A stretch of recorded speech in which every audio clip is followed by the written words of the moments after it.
Vous avez bu un sérum qui fait de vous des hommes hors du commun. C'est vraiment de la merde ton pouvoir. Vous êtes l'espoir de la résistance. Et si on veut pas être résistant, on fait comment? Une bande de jeunes pendant la Seconde Guerre mondiale, c'est un peu des branleurs, ils ont des super pouvoirs, et donc ils hésitent ou pas à rentrer dans la résistance. C'est con. Mais est-ce que l'un d'entre vous a autre chose que des idées de con? Il faut que la petite merde devienne un emmerdeur.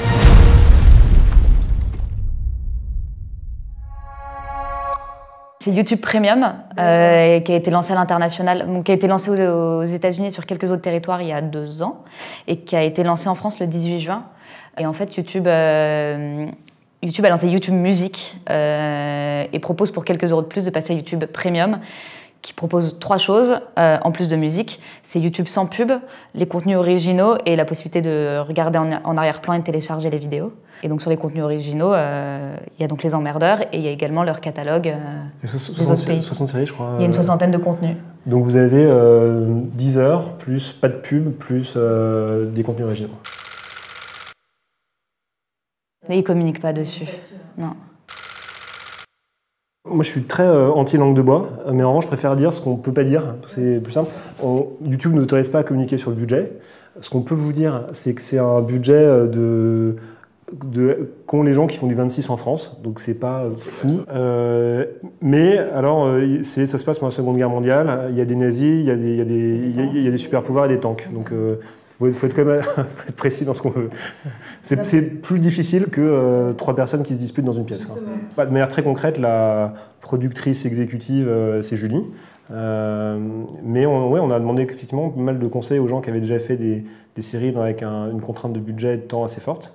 Parce qu'il y a un vrai enjeu là-dessus. On a travaillé avec aussi l'équipe d'empreintes digitales dans la production exécutive. Eux avaient fait la Lazy Company, donc ils étaient assez bons en nazi, en tank, voilà. On s'entend très bien avec eux. Donc ça appuie aussi sur la expertise. Et c'est beaucoup de... Je ne sais pas si on peut dire de bidouille, mais on a énormément tourné dans un château. Et donc si vous avez vu les épisodes, l'épisode 3 se passe beaucoup dans le cabaret.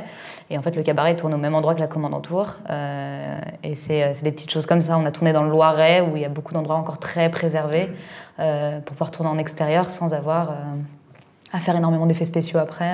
Après, si on faisait une saison 2, on ferait probablement plus malin que ce qu'on a fait. C'est en normal. Écriture, ouais. Oui.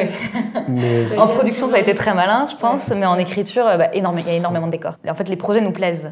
On tombe amoureux des projets avant de se lancer dessus. Et bon, il se trouve que les projets qu'on choisit sont souvent des projets, en l'occurrence, compliqués, mais c'est des projets de cœur, en fait. À chaque fois, on les porte parce qu'on les aime et qu'on a envie de les voir exister. On a une sorte de conviction qui est qu'il ne faut pas que les projets cool se fassent au détriment des gens, en fait.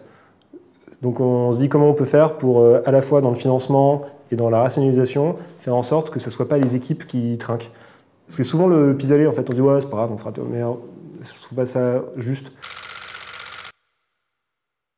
Nous, on avait une stratégie en tant que producteur, c'était de se dire, on ne peut pas gagner la guerre des effets spéciaux.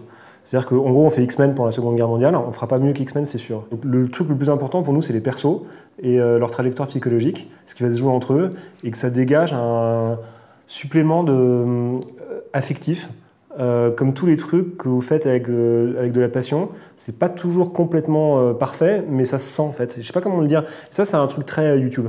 C'est-à-dire que quand vous donnez tout, il y a une espèce de petit supplément d'âme attachant. Et ça, on essaie de garder ce truc-là, un peu geek, un peu des blagues à la con aussi, que ça soit pas parfait, quoi.